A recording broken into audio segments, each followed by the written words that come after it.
Be smart, চেষ্টা করুন multiple source of income করার জন্য। কখন বিপদ আসে কেউ জানে না, বিপদ কিন্তু বলে কয়ে আসে না, সুতরাং প্রস্তুত থাকাই ভালো। আমাদের চাকরির কোনো নিশ্চয়তা নাই, আমরা যদি উচ্চ বেতনেও চাকরি করি সেটা তো আমাদের কোনো নিশ্চয়তা নেই, সুতরাং একটা ইনকামের উপরে কোনো অবস্থাতে আমাদের নির্ভর করা ঠিক নয়। হ্যালো ভিউয়ার্স, আজকের এপিসোড আমি আলাপ করব active income versus passive income. যখন আমরা বলি passive income versus active income, do you know what does it means? Passive income and active income এই দুটো যদি আমাদের জানা না থাকে তাহলে আমাদের যে ফাইন্যান্সিয়াল ফ্রিডম সেটাতে উঠা বা সেই পজিশনে যাওয়া আমাদের জন্য খুবই কষ্টসাধ্য হয়ে যায়, এবং এটা জানাটা আমাদের ফাইন্যান্সিয়াল ফ্রিডমের জন্য অত্যন্ত জরুরি। সুতরাং আমরা আজকে এই ব্যাপারে বিশদভাবে আলোচনা করব। চলুন এখন জেনে নিই প্যাসিভ ইনকাম অ্যাকচুয়ালি কী জিনিস। প্যাসিভ ইনকাম হলো আমাদের জন্য এমন একটা জিনিস যেটা হচ্ছে অতি কম পরিশ্রমে অথবা পরিশ্রম ছাড়াই আমরা যদি ইনকাম করতে পারি বা আমাদের ইনকাম একটা কনসিস্টেন্ট যদি ইনকাম করতে পারি আমরা, সেটাকে আমরা প্যাসিভ ইনকাম বলি। প্যাসিভ ইনকাম হচ্ছে অনেকটা আপনি যখন শুয়ে থাকবেন, আপনি যখন ঘুমাতে যাবেন অথবা আপনি বেড়াতে গেলেন তখনও আপনার ইনকাম চলছে এবং আপনি লাইফটাকে এনজয় করতে পারবেন। আপনি আপনার ছেলে মেয়েদের সাথে খেলাধুলা করছেন, সময় দিচ্ছেন, তাদেরকে ফ্যামিলিতে সময় দিচ্ছেন, তখনও কিন্তু আপনার ইনকামটা চলমান, কনসিস্টেন্টলি ইনকাম চলছে, সেটাকে আমরা প্যাসিভ ইনকাম বলে থাকি। অন্যদিকে অ্যাক্টিভ ইনকাম হচ্ছে যখন আমরা কাজ করি তখন যে ইনকামটা হয় সেটা আমাদের অ্যাক্টিভ ইনকাম। অ্যাক্টিভ ইনকাম খুবই সহজ এবং ইনকামের পরিমাণও অনেক বেশি প্রথম অবস্থায়। যেমন এক জায়গায় আপনি দেখলেন লেখা আছে হেল্প ওয়ান্টেড, আপনি মনে করলেন যে আমি একটু কাজ করব, তাহলে আপনি গেলেন ওখানে, অ্যাপ্লিকেশন একটা ফিল আপ করলেন, আপনার চাকরি হয়ে গেল, আপনি পরের দিন থেকে ওখানে চাকরিতে শুরু করলেন, আপনার তারপরে সপ্তাহ শেষে বা মাস শেষে আপনি পে চেক পেলেন। কত ইজি! আপনি এটাকে আমরা বলি অ্যাক্টিভ ইনকাম। আপনি পরিশ্রম দিচ্ছেন আর আপনি বেতন পাচ্ছেন, কত ইজি! সেটাকে আমরা অ্যাক্টিভ ইনকাম বলি। Millions of people they rely on active income. তারা প্যাসিভ ইনকাম কি সেটা তারা জানেও না। আমরা চাকরি পেলাম, আমরা কাজে যাচ্ছি, মাসের পর মাস, বছরের পর বছর, এভাবে আমাদের জীবনটা আমরা রিটায়ারমেন্টের দিকে চলে গেলাম। আমরা কোনো সময় চিন্তাও করলাম না প্যাসিভ ইনকামটা কী জিনিস, তাহলে আমরা প্যাসিভ ইনকামটাকে আমরা পিছনেই ফেলে দিলাম, আমরা অ্যাক্টিভ ইনকাম নিয়ে থাকলাম সেটাকে। আমরা তার মানে আমরা রিলাই করছি, we are relying on one source of income. কিন্তু Warren Buffett, one of the richest man in the world, সে বলে গেছে, do not rely on one source of income, try to do and make passive income। উনি নিজেই বলে গেছে, সুতরাং passive income কত ইম্পর্টেন্ট সেটা আমরা উপলব্ধি করা উচিত। অ্যাক্টিভ ইনকামের একটা লিমিটেশন আছে। আমাদের 24 ঘন্টা একটা দিন, 24 ঘন্টার মধ্যে আমাদের কখনো বিশ্রাম নিতে হয়, আমাদের ঘুমোতে হয়, আদারওয়াইজ আমাদের শরীরটা খারাপ হয়ে যায়।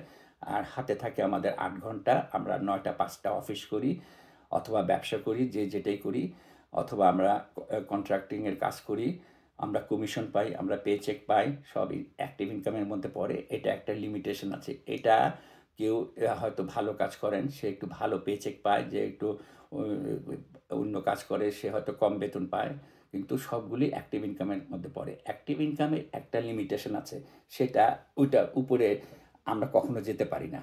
কিন্তু যেহেতু আমাদের সময় বাধা, আমরা 8 ঘন্টা পাচ্ছি, 8 ঘন্টার মধ্যে আমরা কায়িক পরিশ্রম করছি, আমরা অফিসে যাচ্ছি, সেটাও এক ধরনের কায়িক পরিশ্রম। আপনি মাথা ঘামাচ্ছেন, আপনাকে অফিসে বসে থাকতে হচ্ছে, কম্পিউটারের মধ্যে কাজ করতে হচ্ছে, সেটা অ্যাক্টিভ ইনকামের মধ্যে পড়ে। এটা সবসময় একটা লিমিটেশন আছে, এটার উপরে আমরা যেতে পারি না। কিন্তু প্যাসিভ ইনকামের কোনো লিমিটেশন নাই। কিন্তু প্যাসিভ ইনকাম গড়ে তোলাটা খুব একটা সাধনার ব্যাপার এবং এটা খুব সহজে হয় না। আমি আগেই বললাম যে অ্যাক্টিভ ইনকাম ইজি, আপনি দেখলেন কোথায় হায়ারিং হচ্ছে, আপনি জয়েন করে ফেললেন, অ্যাক্টিভ ইনকাম শুরু করে দিলেন। কিন্তু প্যাসিভ ইনকাম ও ধরনের না, এটাকে গড়ে তুলতে হয় স্লোলি। একবার যদি ওইটার আপনি ফাউন্ডেশন গড়ে তুলতে পারেন তাহলে আপনি ইউ দ্য উইনার, আদারওয়াইজ আপনি এটা হবে না। সুতরাং প্যাসিভ ইনকাম আপনাকে ফাউন্ডেশন গড়ে তুলতে হবে এবং এটার মধ্যে আপনাকে অসম্ভবভাবে এফোর্ট দিতে হবে আপনাকে, যাতে ওইটা আপনি সুন্দরভাবে এই প্যাসিভ ইনকামের একটা ব্যবস্থা করতে পারেন। আর আপনি একবার যদি প্যাসিভ ইনকামের যে ফাউন্ডেশন ওইটা যদি গড়ে তুলতে পারেন, তাহলে আপনাকে আর পায় কে? তারপরে আপনি ঘুমায় থাকেন, আপনি খেলতে যান, আপনি আপনার ফ্যামিলি মেম্বারদেরকে সময় দেন, কিন্তু আপনার প্যাসিভ ইনকাম আসতেই। অ্যাক্টিভ ইনকামের যে ছাদ বা রুফ সেটা লকড। আমরা 24 আওয়ার্সের মধ্যে 8 ঘন্টার উপরে কোনো কাজ করতে পারি না। অপরদিকে যে প্যাসিভ ইনকাম, সেই প্যাসিভ ইনকামের যে রুফ বা ছাদ, that one is open, means it goes beyond 24 hours. What a fantastic opportunity. Passive income আমরা কিভাবে করব সেটা আমি এই ভিডিওর শেষে আমি আপনাদেরকে বলবো। ততক্ষণ আপনারা আমার সাথে থাকুন, আমি কিছু আরেকটু আপনাদের সাথে গল্প করি। এখন প্যাসিভ ইনকাম আর অ্যাক্টিভ ইনকাম দুটাই কিন্তু থাকতে হবে আমাদের প্রথম জীবনে। অ্যাক্টিভ ইনকাম ছাড়া, without active income we can not do the foundation of our passive income. সুতরাং বাংলায় বললে যেটা হয়, অ্যাক্টিভ ইনকাম ছাড়া প্যাসিভ ইনকাম গড়ে তুলতে পারবো না। আমাদের দুটাই থাকতে হবে। আমাদের প্রথমে অ্যাক্টিভ ইনকাম করে আমাদেরকে আমাদের যে ওয়েলথ আছে সেটা আমাদেরকে গড়ে তুলতে হবে। তারপরে আমরা স্লোলি এবং ধৈর্য সহকারে আস্তে আস্তে আমরা প্যাসিভ ইনকামের ফাউন্ডেশনটা গড়ে তুলব। জিনিসটা কিন্তু খুব মজার। আপনারা যদি একটু বুঝতে চেষ্টা করেন আসলে আমি কি বলছি, তাহলে আপনারাও বুঝতে পারবেন যে কেন প্যাসিভ ইনকাম এত ইম্পর্টেন্ট আমাদের জন্য। আরেকটু বলে নিই, আপনি কাজে যাচ্ছেন, টাকা পাচ্ছেন, পেচেক পাচ্ছেন। কাজে যাচ্ছেন না, পেচেক বন্ধ হয়ে গেল। অ্যাক্টিভ ইনকামটা অনেকটা সেই ধরনের। কিন্তু প্যাসিভ ইনকাম আপনি ফাউন্ডেশন করে ফেলছেন, এটার উপরে আবার ব্রিক্সও দিয়েছেন। একবার হয়ে গেল, কিন্তু আপনি স্লোলি এটা একটা কার্ভের মতো আপনার উঠতেই থাকবে। আপনি ঘুমোচ্ছেন, আপনি খাচ্ছেন, আপনি ফ্যামিলিকে টাইম দিচ্ছেন, আপনি ভ্যাকেশনে গেলেন, কিন্তু আপনার ইনকাম চলছে প্যাসিভ ইনকামে। সুতরাং কত বড় ইম্পর্টেন্ট। প্যাসিভ ইনকাম ছাড়া জীবনে ওয়েলদি ম্যান হওয়া যায় না, সেটা আমাদের মনে রাখতে হবে। আর যদি আমরা অনলি অ্যাক্টিভ ইনকামের উপরে রিলাই করি, তাহলে কখন বিপদ আসবে সেই বিপদ থেকে আমাদের রক্ষা করার কিন্তু কেউ থাকবে না। কারণ হচ্ছে যে অ্যাক্টিভ ইনকাম হয়ে যাওয়া মানে আপনি কাজে যেতে পারছেন না, আপনার ইনকাম স্টপ। সুতরাং আমরা বুঝলাম যে অ্যাক্টিভ ইনকাম আমাদের লাগবেই প্যাসিভ ইনকাম গড়ে তোলা। তাহলে আমরা কি বুঝলাম? প্যাসিভ ইনকামের একটা ডাউন সাইড আছে। সেই ডাউন সাইডটা হলো প্যাসিভ ইনকাম গড়ে তোলাটা খুবই ধৈর্যের ব্যাপার আছে। এফোর্ট দিতে হবে আমাদেরকে। ধীরে এটা গড়ে ওঠে। এটা রাতারাতি 24 ঘন্টার মধ্যে প্যাসিভ ইনকাম আপনি ফাউন্ডেশন দিতে পারবেন না। এটা আপনাকে চিন্তা ভাবনা করে, আপনার স্মার্ট বুদ্ধি খাটিয়ে আপনাকে ফাউন্ডেশন গড়ে তুলতে হবে। তারপরে আপনি যখন দেখবেন যে আপনার হচ্ছে যে প্যাসিভ ইনকামের একটা ব্যবস্থা, তখন আপনি নিজেকে সান্ত্বনা দিতে পারবেন, হ্যাঁ আমি প্যাসিভ ইনকাম গড়ে তুলেছি। সুতরাং আমাদের কিন্তু এদিকে লক্ষ্য রাখা উচিত। আমাদের ওয়েলথ গড়ে তোলার জন্য আমাদের মাল্টিপল সোর্স অফ ইনকামের খুব প্রয়োজন। স্মার্ট পিপলরা সবসময় মাল্টিপল সোর্স অফ ইনকামের উপরে নির্ভর করে। তারা কখনোই একটা সোর্স অফ ইনকামের উপরে নির্ভর করে না। আপনি যদি আপনার ফ্যামিলিকে ভালোভাবে রাখতে চান, আপনার ফ্যামিলিকে বিপদে যাতে না পড়ে তার থেকে বাঁচিয়ে তুলতে চান, তাহলে আমাদেরকে মাল্টিপল সোর্স অফ ইনকামের দিকে থাকতে হবে। সুতরাং প্যাসিভ ইনকাম একটা ইনকাম, সেই ইনকামের দিকে আমাদেরকে নজর দিতে হবে। অ্যাক্টিভ ইনকাম আর প্যাসিভ ইনকামকে আমরা খরগোশ আর কচ্ছপের সাথে তুলনা করতে পারি। ওই গল্পটা তো আমরা সবাই জানি, যে কচ্ছপ আর খরগোশের গল্পটা। এখন প্যাসিভ ইনকাম হলো গিয়ে আপনার কচ্ছপের মতো। আপনি খরগোশ আস্তে পুরা রানটা শেষ করলো, প্যাসিভ ইনকামও সেরকম স্লোলি এটা চলতেই থাকবে। এটা নন স্টপ, এটা আপনার কখনো বন্ধ হবে না।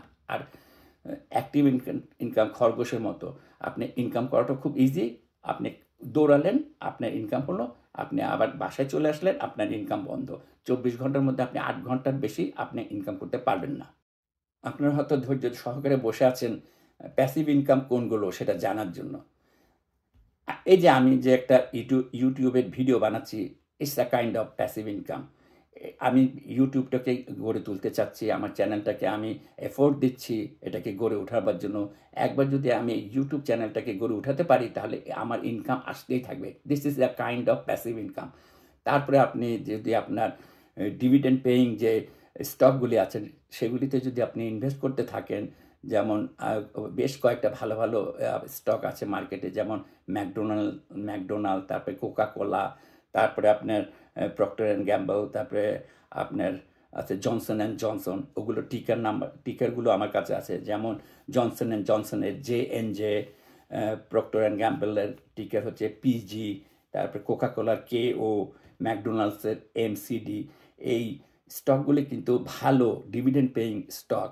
এগুলিতে যদি আপনারা ইনভেস্ট করেন তাহলে আপনারা যে ডিভিডেন্ডটা পাবেন সেই ডিভিডেন্ডটাকে যেই ব্রোকারেজ ফার্মের সাথে আপনি আপনি রথ আইআরএ অথবা আপনার ক্যাশ অ্যাকাউন্ট খুলেছেন বা IRA খুলেছেন, সেখানে আপনি ওদেরকে বলে দিবেন যে আমি যে ডিভিডেন্ডটা পাবো সেটা আবার রিইনভেস্ট করে ফেলবা।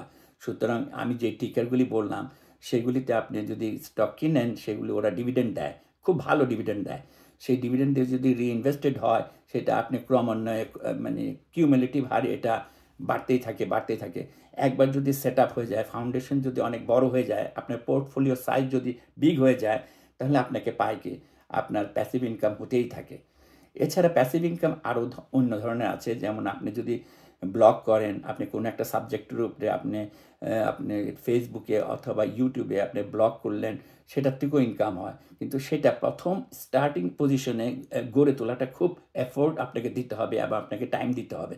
আমি আগেই বলছি যে প্যাসিভ ইনকাম ফাউন্ডেশনটা করার জন্য অনেক এফোর্ট আপনাকে দিতে হবে এবং অনেক সময় দেওয়ার পরে যদি একবার যদি সেটা সেট হয়ে যায় তাহলে আপনার ওটা প্যাসিভ ইনকামের একটা ফাউন্ডেশন আপনি গড়ে তুলতে পারছেন। আরও একটা বড় প্যাসিভ ইনকামের সোর্স হচ্ছে আপনার রেন্টাল ইনকাম। আপনি যদি কোনো একটা রিয়েল এস্টেটে আপনি ইনভেস্ট করলেন, সেখান থেকে যদি রেন্ট আসে এবং রেন্টের নিশ্চয়তা যদি থাকে, তাহলে one is one of the best আপনার প্যাসিভ ইনকামের সোর্স। সেটাও আমাদেরকে মাথায় থাকা উচিত। আজকে আপনাদেরকে বেশ কিছু ভালো ভালো টিপস দিলাম। আমার ভিডিও যদি আপনাদের ভালো লেগে থাকে আপনারা লাইক দিয়ে শেয়ার করবেন প্লিজ। তাহলে আমি আরও উৎসাহিত হব পরবর্তীতে আরও ভালো ভালো আপনার ভিডিও করার জন্য। আপনারা ভালো থাকবেন। খোদা হাফেজ।